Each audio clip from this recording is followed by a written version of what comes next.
Imagine someone on a small dorm room using a 90s computer and creating what one day will become a global giant that worth billions of dollars.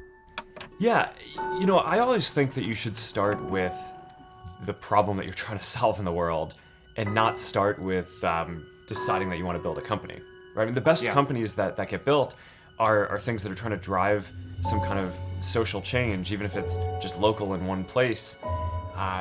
More than starting out because you want to make a bunch of money or have a lot of people. This person is Mark Zuckerberg, the founder of the biggest social networking, Facebook.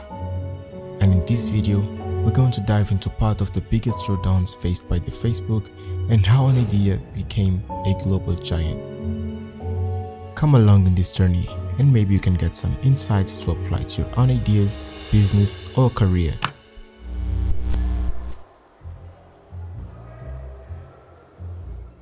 Born in 1984, Zuckerberg grew up in Hudson River town of Dobbs Ferry. He is the second oldest of 4 children of a dentist father and a psychologist mother, and he is the only boy.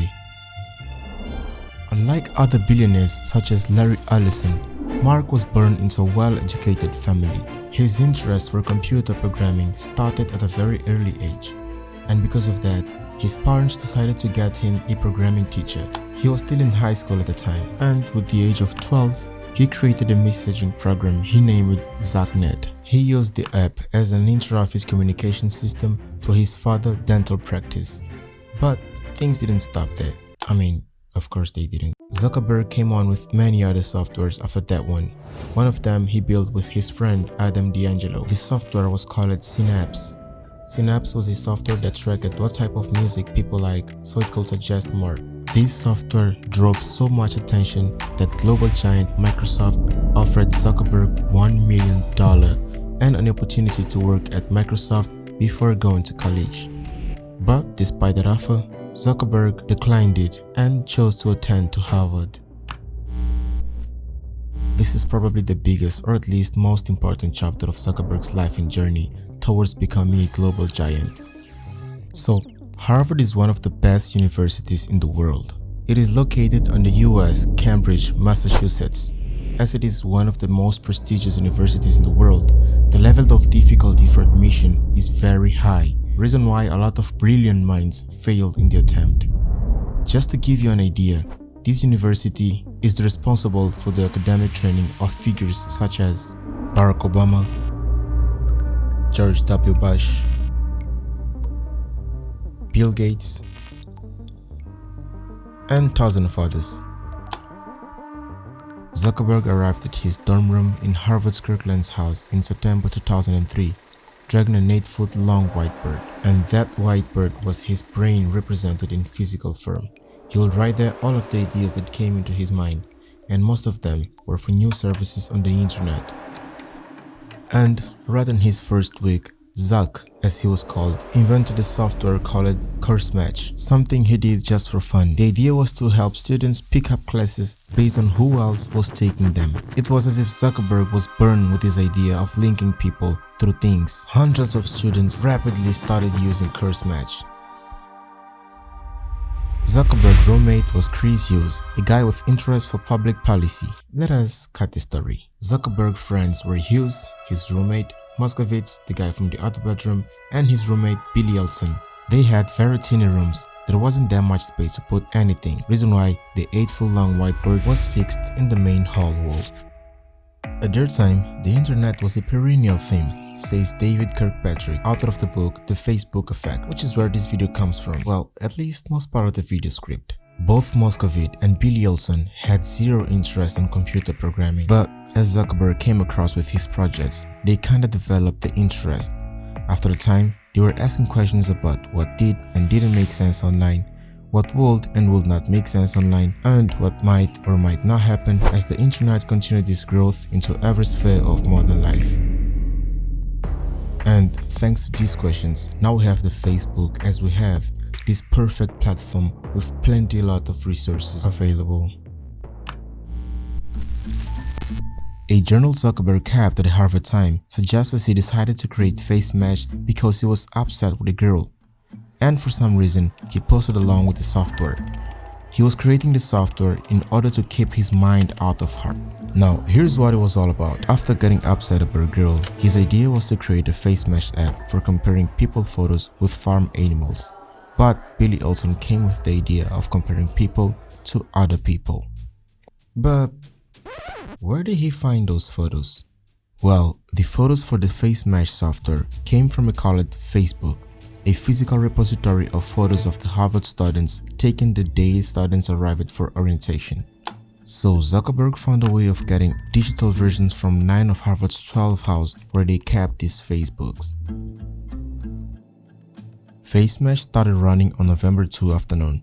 Zuckerberg emailed the links to a few friends, and those friends sent to their friends, and the wave kept growing. Facemash became an instant hit, and at 10:30 p.m. the site had been visited by 4,500 students who voted 22,000 pairs of photos. But quickly the site was removed from air by Harvard for violating some rules. But forgetting all those things, Facemash just came to prove something. Zuckerberg had a gift for creating softwares people couldn't stop using. And of course, things didn't stop with Facemash and actually, they just started.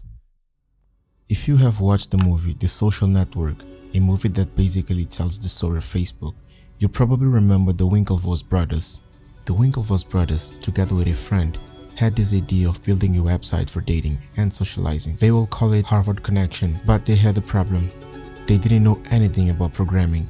Furious battle over how Facebook was actually created. The details unfold in email exchanges between Zuckerberg and the Harvard Connection team. At first, Zuckerberg appeared eager. I read over all the stuff you sent, and it seems like it shouldn't take too long to implement. So we can talk about that after I get all the basic functionality up tomorrow night. After reading the books The Facebook Effect, Becoming Facebook, together with my own researches, I ended up creating what I believe are the 4 factors that drove Facebook to success.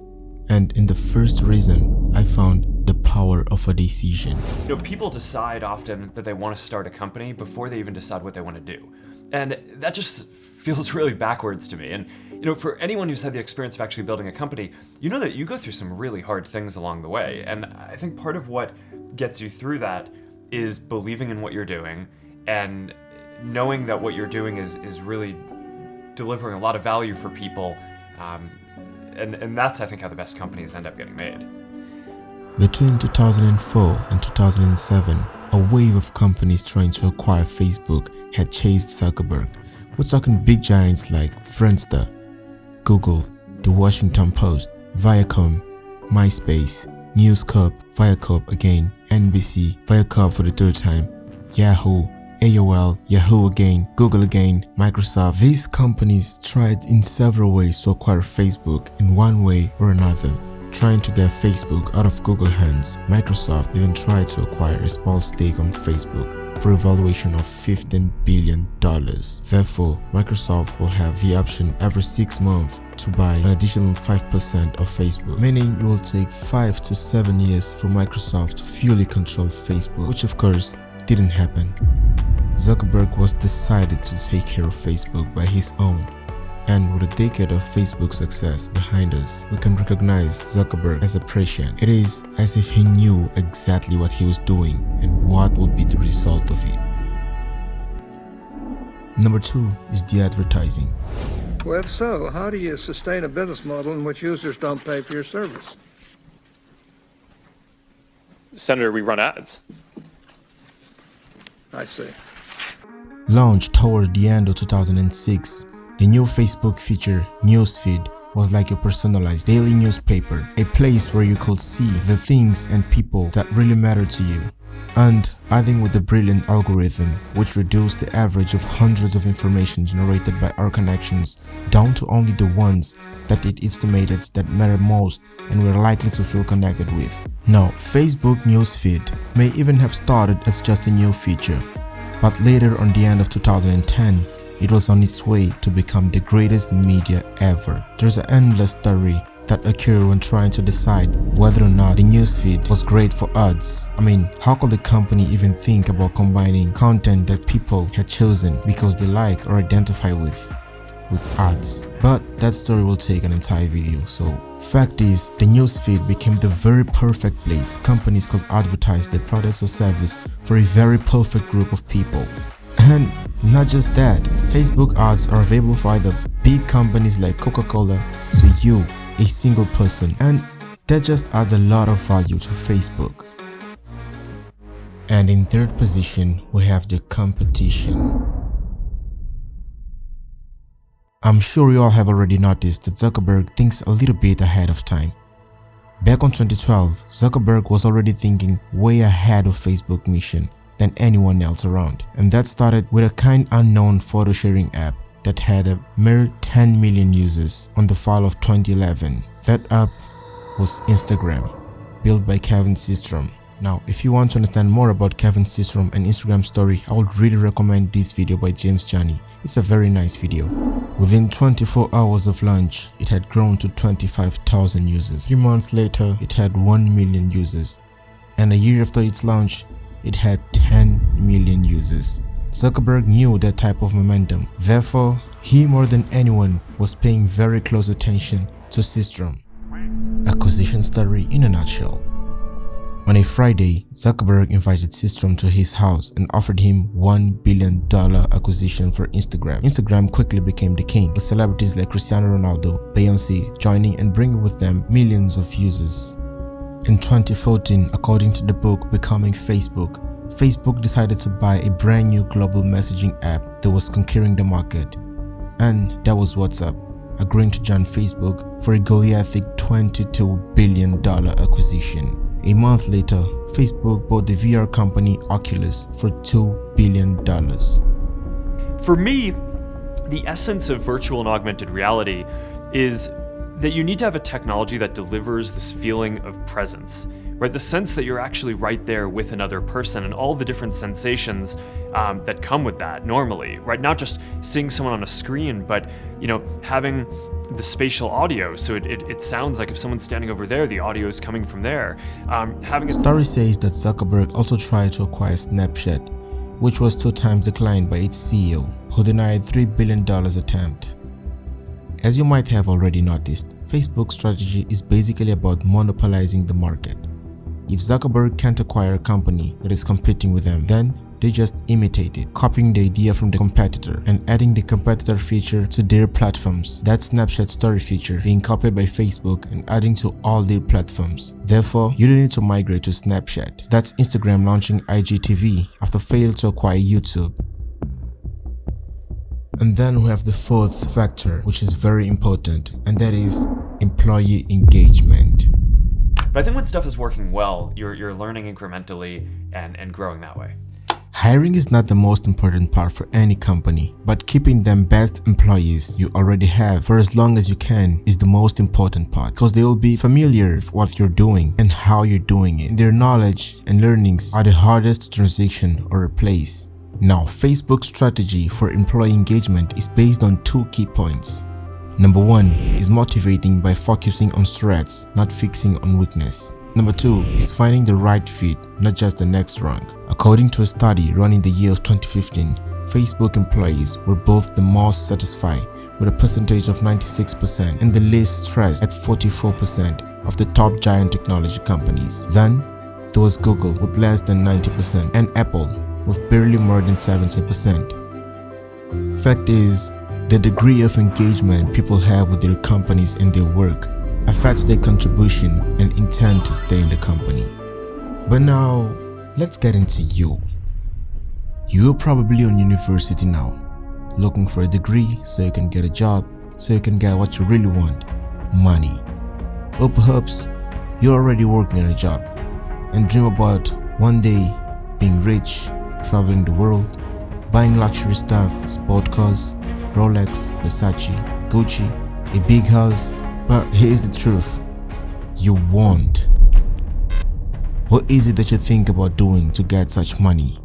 Working as a human resources manager at a random company? Truth is, if you want to get huge amounts of money, solve big problems. Stop listening to things such as passion is a very attractive thing in life, period. And it is the variable. It is the variable that allows most business leaders to succeed in times that are difficult. Because when you love what you do, if your margins aren't as good, if you're not making as much money, if the world around you is exploding and the market is collapsing, you still love it. the market doesn't care about your patience. Zuckerberg solved these big problems about connecting the world, bringing people together, companies reaching billions of people without the physical effort. Now, question is, what are your ideas?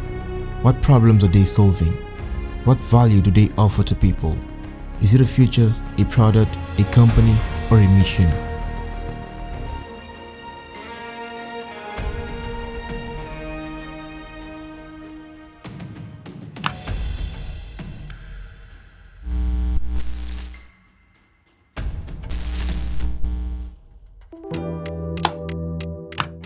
Building requires extraordinary willpower to keep executing.